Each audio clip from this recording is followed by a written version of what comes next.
लीला मदन मोहन की प्रस्तुति सुनी अनसुनी कहानियां।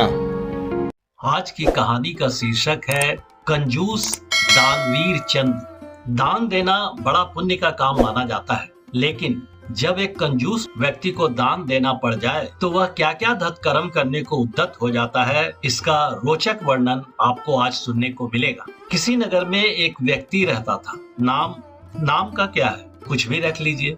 दरअसल वह इतना कंजूस था कि किसी को एक ढेला भी नहीं देता था, इसलिए लोगों ने विनोद में ही उसका नाम दानवीर चंद रख दिया था। एक दिन की बात है, उसकी पत्नी ने उससे कहा, यहाँ से गंगा जी सिर्फ 10 कोस दूर हैं। पता है तुम्हें, सारा जीवन तुमने सिर्फ रुपया कमाया और बचाया है। कम से कम एक बार गंगा नहाओ तो तुम्हें भी पुण्य मिले और कुल को भी। दानवीर चंद ने कहा, अरे भाग्यवान, सारा पुण्य तो धन में ही है। गंगा जी नहाने से क्या मिलेगा? वहाँ पंडे लोग मिलेंगे तो उनको पैसा देना पड़ेगा।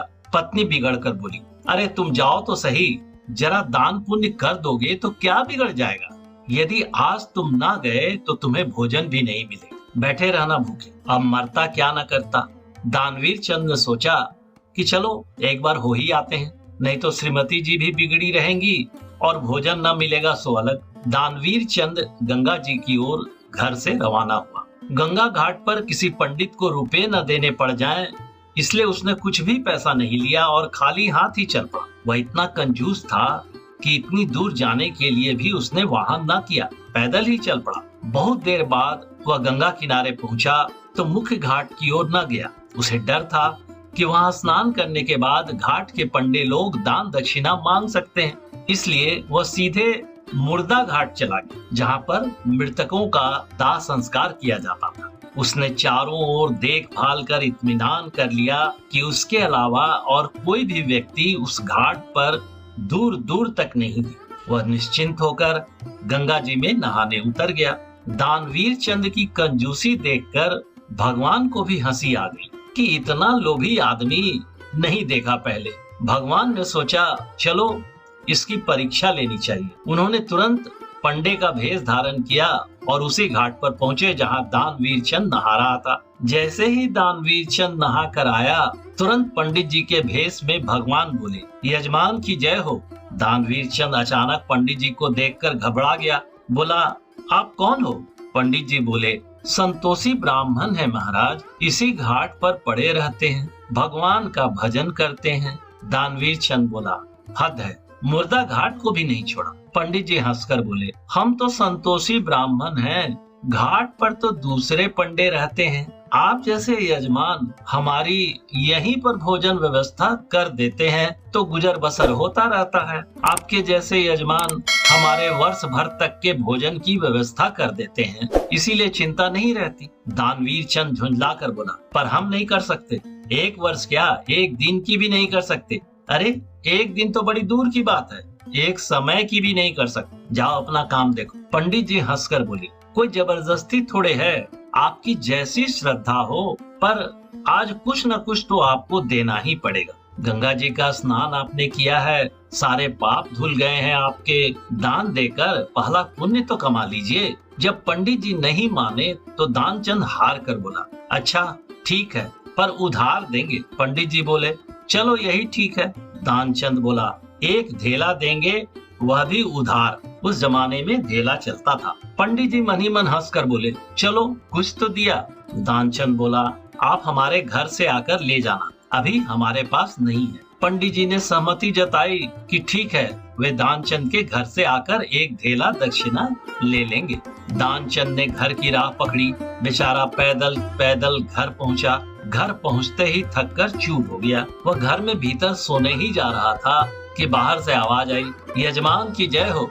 दानचंद ने पत्नी से कहा कि देखो बाहर कौन आया है। पत्नी बाहर होकर भीतर आई तो दानवीर चंद से बोली, किसी पंडे से एक ढेला देने के लिए कहा आए थे क्या आप? दानवीर चंद ने बोला, कहा था, हाँ क्यों? पत्नी बोली, आ गए हैं, बाहर बैठे। दानवीर चंद आश्चर्य से बोला, आ गया वो? हाँ। दानवीर चंद बोला, कह दो कि हम बीमार हैं, 2-4 दिन बाद आना। पत्नी ने पंडित जी को हाल कह सुनाया। पंडित जी बोले, अरे यजमान बीमार हैं, दान मिले चाहे ना मिले, लेकिन हमारे संकल्प में तो वो हमारे यजमान हैं। ऐसे संकट में यजमान को छोड़ना धर्म नहीं है। हम नहीं जा सकते, हम भी यहीं रहेंगे जब तक यजमान स्वस्थ नहीं हो जाते। आप तो भोजन सामग्री दे दो, भोजन हम आप ही बना लेंगे। पत्नी ने अंदर आकर दानवीर चंद को यह बात बताई। दानवीर चंद ने माथा पीट लिया कि कैसे पीछा छुड़ाऊं। अपनी पत्नी से बोला कि जाकर कह दो कि दानवीर चंद मर गए। पत्नी बोली, ऐसे कैसे कह दे? दानवीर चंद बोला, तुम जाकर कहो तो सही, हम सांस रोककर पड़े रहेंगे, पता ही नहीं चलेगा किसी को। इस पर पत्नी ने रोते हुए कहा कि अभी अभी वो तो चल बसे। पंडित जी बोले, शिव शिव, क्या मर गए? यह तो बहुत बुरा हुआ, लेकिन यजमान का जब तक अंतिम संस्कार न हो जाए हम कैसे जा सकते हैं? और आप अकेली कहाँ कहाँ किसे खबर करेंगी? आप बैठो, मैं सारे गांव में खबर देकर आता हूँ। पत्नी पंडित जी को रोक पाती इससे पहले ही पंडित के रूप में भगवान बिजली की गति से सारे गांव में खबर करके आ गए कि दानवीर चंद मर गए। लोग सचमुच इकट्ठा हो गए। भगवान को हंसी आई कि ऐसा जिद्दी नहीं देखा कि सांस रोक कर पड़ा हुआ है। लोगों ने उसे मुर्दा समझकर उठाया और शव यात्रा की तैयारी होने लगी। दानवीर चंद की पत्नी जोर जोर से रोने लगी, यह कहते हुए कि अरे ये जिंदा है, मरे नहीं हैं। लेकिन गांव वाले बोले कि जाने वाले को कौन रोक सकता है, वह तो गया। यह तो तुम्हारा मोह है जो कह रहा है कि वह जिंदा है। लेकिन पत्नी की किसी ने एक ना सुनी। दानवीर चंद को बांध दिया और वह भी सांस रोककर बंध गया। भगवान को बड़ी हंसी आती रही कि बहुत जिद्दी आदमी है। शव यात्रा शमशान पहुंच गई। वहां दानवीर चंद को जलाने की तैयारी होने लगी, लेकिन तब भी वह सांस रोककर पड़ा रहा कि कहीं पंडित जी को मालूम न चल जाए कि वह जिंदा है। भगवान ने सोचा कि यह मर जाएगा, लेकिन ढेला नहीं दे। भगवान गांव वालों से बोले कि यजमान के कान में मुझे कुछ मंत्र बोलने हैं ताकि इनको मोक्ष मिले। भगवान ने दानचंद के कान में कहा, आया हूँ बैकुंठ से, तुम हित नाता जोड़, वरदान लेहू कछु मांग। जैसे ही पंडित जी ने यह कहा तो दानवीर चंद ने सोचा कि यह तो भगवान है, और ऐसा सोचकर उसने जैसे ही आंखें खोली तो पंडित जी को पाया। उन्हें देखते ही उसने वापस आंखें बंद कर ली। भगवान ने फिर कहा, आया हूँ बैकुंठ से, तुम हित नाता जोड़, वरदान लेहू कछु मांग। दानचंद आखिरकार बोला, धेला दीजिए छोड़, यानी जो धेला देना था उसे भी आप छोड़। आशा करता हूँ वीडियो आपको पसंद आया होगा। अगर पसंद आया हो तो वीडियो को लाइक ज़रूर कर दीजिएगा। एक बात और, अगर आप इस चैनल पर नए हैं तो चैनल को सब्सक्राइब कर दीजिएगा और बेल आइकन को भी प्रेस कर दीजिएगा, जिससे मेरे नए वीडियो का नोटिफिकेशन वीडियो अपलोड होते ही आपको मिल जाए। तो आज के लिए बस इतना ही, फिर मिलते हैं अगले वीडियो में। तब तक के लिए राधे राधे।